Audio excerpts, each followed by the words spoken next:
서울 마포구의 한 작은 카페, 오전 10시. 점심 피크 전에 조용한 시간에 사장은 계산대 뒤에서 노트북을 열어두고 엑셀 파일을 들여다보고 있습니다. 매출은 코로나 이전 수준을 아직 완전히 회복하지 못했습니다. 원두 가격은 올랐고 전기요금도 상승했습니다. 그리고 최근 뉴스 하나가 그의 계산표에 새로운 항목을 추가했습니다. 3개월만 근무해도 퇴직금을 지급해야 한다는 법안 개정. 그는 잠시 계산을 멈춥니다. 월급 250만 원 기준으로 계산해보면 연간 인건비가 8% 이상 증가합니다. 겉으로는 작은 수치처럼 보이지만 마진이 10% 남짓한 업종에서는 전혀 작은 숫자가 아닙니다. 그는 직원들을 고용하고 있습니다. 한 명은 풀타임, 한 명은 주 20시간 근무하는 아르바이트생입니다. 그동안 그는 최소 1년 이상 일할 사람을 선호했습니다. 교육의 시간이 들고 숙련도가 쌓여야 서비스 품질이 안정되기 때문입니다. 그러나 이제는 다른 계산이 머릿속에 떠오릅니다. 3개월 단위 계약을 반복하면 부담을 줄일 수 있지 않을까? 그는 직원에게 불리한 선택이라는 걸 알고 있지만 사업이 지속되지 않으면 그 역시 보호받지 못합니다. 한편 서울 외곽의 한 물류센터에서 일하는 청년은 다른 생각을 하고 있습니다. 계약직으로 세 번째 회사를 옮겼고 매번 계약 종료 후 몇 달간 실업급여를 받았습니다. 그는 아기가 없습니다. 제도가 허용하는 범위 안에서 선택했을 뿐입니다. 불안정한 일자리 속에서 실업급여는 일종의 완충장치처럼 느껴집니다. 그러나 그 역시 장기적인 경력 축적에는 도움이 되지 않는다는 사실을 알고 있습니다. 이 두 사람은 서로 다른 위치에 있지만 같은 제도 안에 있습니다. 한쪽은 비용 증가를 걱정하고 다른 한쪽은 안전망을 의지합니다. 법은 보호를 의도했지만 그 결과가 어떻게 나타날지는 아직 확정되지 않았습니다. 노동시장은 단순한 선의로 움직이지 않습니다. 비용과 인센티브, 그리고 기대가 얽혀 복잡하게 반응합니다. 그리고 그 반응은 법이 시행된 이후에야 드러납니다. 이 카페 사장의 계산과 물류센터 청년의 선택은 개인적 판단처럼 보이지만 동시에 구조적 신호이기도 합니다. 노동 비용이 법적으로 상승하면 고용주는 두 가지 방식으로 대응합니다. 첫째는 가격 인상, 둘째는 고용 구조 조정입니다. 그러나 소상공인 업종에서는 가격 인상이 항상 가능하지 않습니다. 경쟁이 치열하고 소비자의 지불 의사가 제한적이기 때문입니다. 이 경우 남는 선택지는 근로계약 기간을 조정하거나 자동화를 확대하는 것입니다. 3개월만 근무해도 퇴직금을 지급해야 한다는 규정은 의도상 단기 계약 노동자를 보호하기 위한 장치입니다. 그러나 동시에 계약 구조를 재설계할 유인을 제공합니다. 기업은 법이 요구하는 최소 조건을 기준으로 비용을 계산합니다. 만약 3개월이 기준이 된다면 2개월 29일 계약이 합리적 선택이 될 수 있습니다. 이는 도덕의 문제가 아니라 인센티브의 문제입니다. 제도가 바뀌면 행동도 바뀝니다. 실업급여 확대 역시 비슷한 논리를 따릅니다. 주 15시간 미만 근로자까지 보호 범위를 넓히면 안전망은 강화됩니다. 그러나 동시에 노동 공급의 탄력성도 변합니다. 일부 근로자는 일정 기간 근무 후 급여 수령을 반복하는 전략을 선택할 수 있습니다. 이는 전체 고용 통계를 불안정하게 만들 수 있으며 기업은 장기 고용을 더 꺼리게 됩니다. 물론 모든 근로자가 이를 악용하는 것은 아니지만 제도 설계는 평균적 행동을 기준으로 평가되어야 합니다. 이러한 변화는 이미 일부 업종에서 나타나고 있습니다. 편의점과 카페 프랜차이즈는 키오스크와 무인 결제 시스템을 확대하고 있고 물류 창고에서는 자동 분류 시스템 도입이 가속화되고 있습니다. 기술 발전이 원인이기도 하지만 노동 비용 상승은 그 속도를 앞당기는 요인이 됩니다. 이는 법이 직접적으로 일자리를 줄인다는 의미가 아니라 비용 구조 변화가 기술 채택 시점을 앞당긴다는 의미입니다. 시장 전체로 보면 이번 개정은 단순한 복지 확대가 아니라 고용 구조의 조정 압력입니다. 단기적으로는 계약 형태가 세분화되고 장기적으로는 자동화 투자가 증가할 가능성이 있습니다. 그러나 이 변화가 반드시 부정적 결과만을 낳는 것은 아닙니다. 노동시장의 유연성이 증가하고 생산성 중심 구조로 전환될 수 있다는 해석도 존재합니다. 핵심은 의도가 아니라 구조입니다. 그리고 그 구조는 지금 조용히 재배열되고 있습니다. 이제 질문을 조금 더 근본적으로 바꿔야 합니다. 이번 제도 개정은 과연 노동자를 보호하는 장치인가? 아니면 고용 구조를 바꾸는 촉매인가? 정책의 의도는 분명합니다. 단기 계약 노동자와 취약계층에게 최소한의 안전망을 제공하겠다는 목표입니다. 그러나 경제 시스템은 의도만으로 움직이지 않습니다.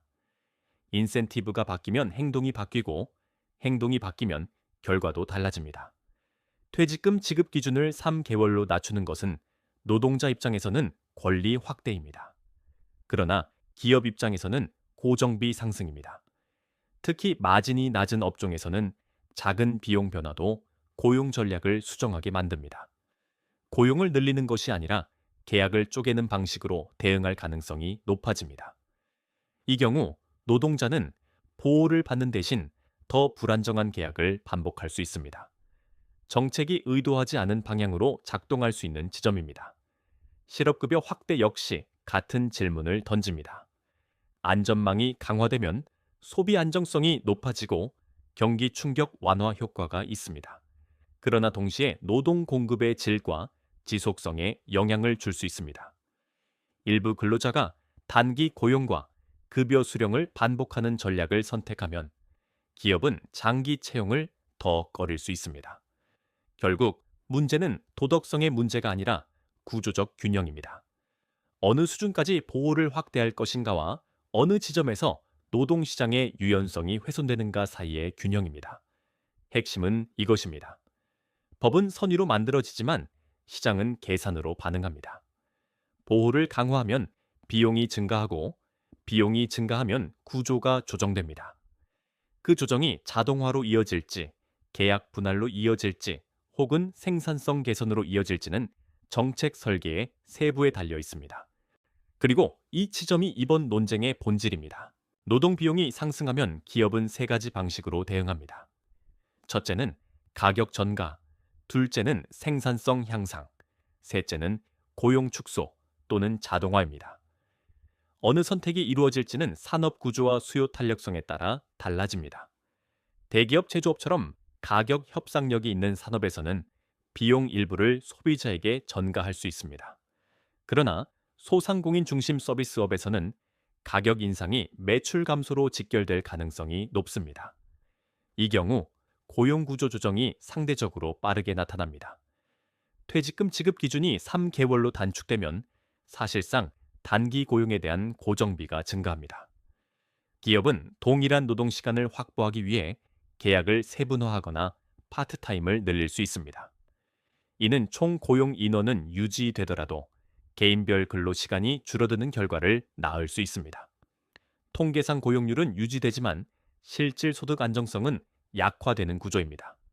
이러한 현상은 이미 일부 국가에서 단기 계약 확대와 함께 나타난 바 있습니다.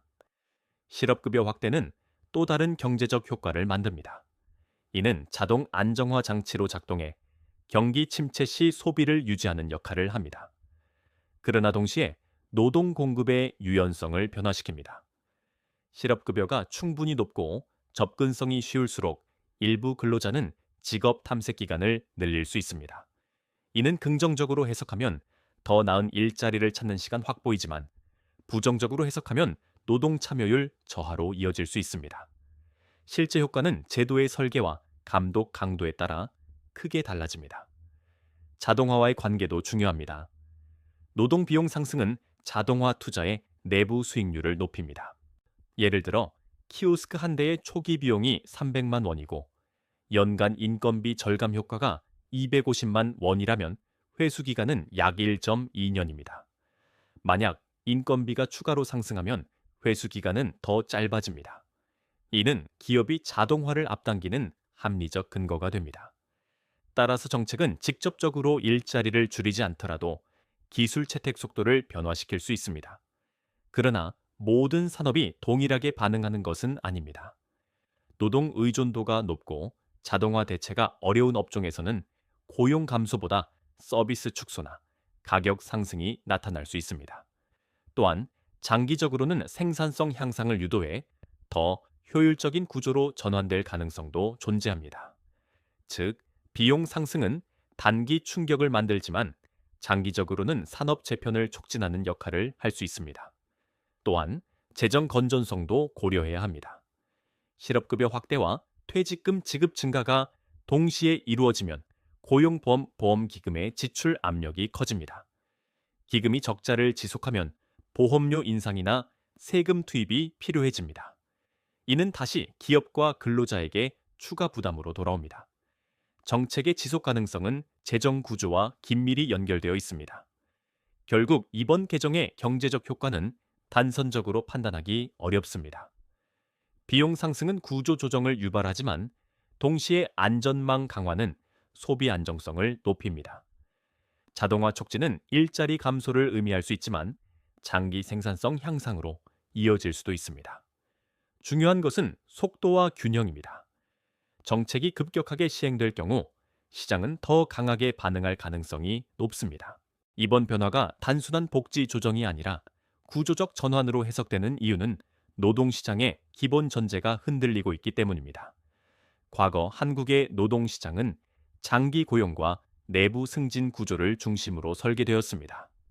대기업과 공공부문은 안정성을 제공했고 중소기업과 자영업은 이를 보완하는 형태였습니다. 그러나 플랫폼 노동과 단기 계약이 확산되면서 장기 고용 모델은 이미 약화되고 있었습니다. 이번 제도 개정은 이 흐름 위에 추가적인 압력을 가합니다. 3개월 퇴직금 기준은 장기 고용의 유인을 약화시키고 단기 계약을 제도적으로 인정하는 신호로 읽힐 수 있습니다. 기업은 고정 인력을 줄이고 유연한 계약을 선호할 가능성이 높아집니다. 이는 노동시장을 더 분절된 구조로 만들 수 있습니다. 한편 실업급여 확대는 불안정 노동의 리스크를 완충하지만 동시에 단기 계약 반복을 가능하게 하는 안전망 역할을 합니다. 이 두 정책은 서로 다른 의도를 갖지만 결합될 경우 노동시장을 더 유동적인 구조로 이동시킬 수 있습니다. 또 다른 단절은 자동화의 가속입니다. 과거에는 인건비 상승이 점진적이었고 기술 대체도 점진적으로 이루어졌습니다. 그러나 디지털 기술의 발전 속도는 과거보다 빠릅니다. 무인 매장과 자동 결제 시스템은 이미 상용화 단계에 있으며 물류와 제조 현장에서는 로봇 도입이 일상화되고 있습니다. 비용 구조 변화가 이 흐름을 앞당길 경우 단기 고용 감소가 구조적 고용 감소로 전환될 수 있습니다.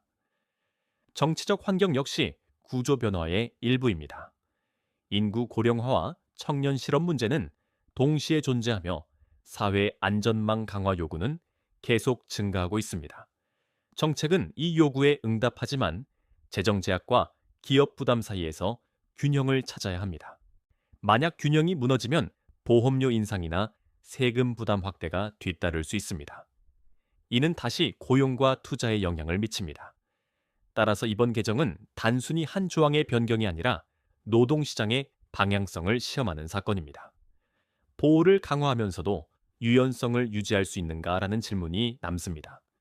이 질문에 대한 답은 단기 통계가 아니라 몇 년간의 고용구조 변화에서 드러날 것입니다. 가장 먼저 영향을 받는 집단은 소상공인입니다. 마진이 얇은 업종에서는 인건비 상승이 곧바로 현금 흐름 압박으로 이어집니다. 일부 업장은 영업시간을 단축하거나 가족 노동을 늘리는 방식으로 대응할 수 있습니다. 또 다른 선택지는 자동화 투자입니다. 키오스크와 무인 결제 시스템은 이미 표준이 되었고 추가적인 기술 도입은 점점 더 저렴해지고 있습니다. 이는 단기적으로 고용 기회를 줄일 수 있지만 장기적으로는 서비스 구조를 바꿀 가능성이 있습니다. 청년 근로자에게는 양면적 효과가 나타날 수 있습니다. 퇴직금과 실업급여 확대는 최소한의 안전망을 제공합니다. 그러나 단기 계약이 반복되면 경력 축적과 기술 향상이 지연될 수 있습니다. 이는 장기 소득 경로에 영향을 줄 수 있습니다. 노동시장이 더 유동적으로 변할수록 개인은 스스로의 역량 개발에 더 많은 책임을 져야 합니다. 제도는 보호를 제공하지만 경력 설계까지 대신해 주지는 않습니다. 국가 재정 역시 시험대에 오릅니다. 고용보험 기금의 적자가 확대될 경우 보험료 인상이나 세금 투입이 불가피할 수 있습니다. 이는 기업과 근로자 모두에게 추가 부담을 의미합니다. 만약 경기 둔화와 맞물리면 재정 압박은 더 커질 수 있습니다. 정책의 지속 가능성은 경제 성장률과 밀접하게 연결되어 있습니다. 시장 전반에서는 고용 형태의 다양화가 가속될 가능성이 있습니다. 플랫폼 기반 단기 계약과 프리랜서 형태가 증가하면 통계상 고용률은 유지될 수 있지만 안정적 정규직 비중은 감소할 수 있습니다. 이는 소득 분배 구조에도 영향을 미칩니다. 보호를 확대하는 정책이 오히려 장기 안정성을 약화시키는 역설이 발생할 수 있습니다. 결국 이번 변화는 선악의 문제가 아니라 균형의 문제입니다. 보호와 유연성 사이의 균형을 어떻게 설계하느냐에 따라 결과는 크게 달라질 수 있습니다. 단기 충격을 최소화하면서 장기 생산성을 높일 수 있는 방향으로 조정이 이루어질 때 정책은 성공으로 평가받을 수 있습니다. 이번 제도 개정은 단순히 노동자를 더 보호하는 조치로만 볼 수 없습니다. 이는 비용 구조를 바꾸고 고용 전략을 재설계하도록 만드는 신호입니다. 기업은 선의가 아니라 계산으로 움직이고 근로자 역시 제도 안에서 합리적 선택을 합니다. 보호가 강화되면 비용이 상승하고 비용이 상승하면 구조가 조정됩니다. 그 조정이 자동화로 이어질지, 계약 분할로 이어질지, 혹은 생산성 향상으로 이어질지는 시장의 반응에 달려 있습니다. 정책의 성공 여부는 단기 통계가 아니라 장기 균형에서 평가되어야 합니다. 고용이 유지되면서도 재정이 안정적이고 노동자의 경력 축적이 지속된다면 긍정적 결과로 볼 수 있습니다. 반대로 단기 계약의 반복과 자동화 가속, 그리고 기금 적자가 동시에 나타난다면 재조정이 필요해질 것입니다. 중요한 것은 의도가 아니라 구조입니다. 그리고 그 구조는 지금 조용히 변하고 있습니다. 노동을 보호하는 법은 필요합니다. 그러나 시장은 감정이 아니라 인센티브에 반응합니다. 보호를 확대하면 구조가 변하고 구조가 변하면 고용의 형태도 달라집니다. 이번 개정이 일자리를 지키는 장치가 될지 아니면 고용 방식을 재편하는 계기가 될지는 시간이 말해줄 것입니다. 결국 정책의 힘은 선언이 아니라 균형에서 나옵니다.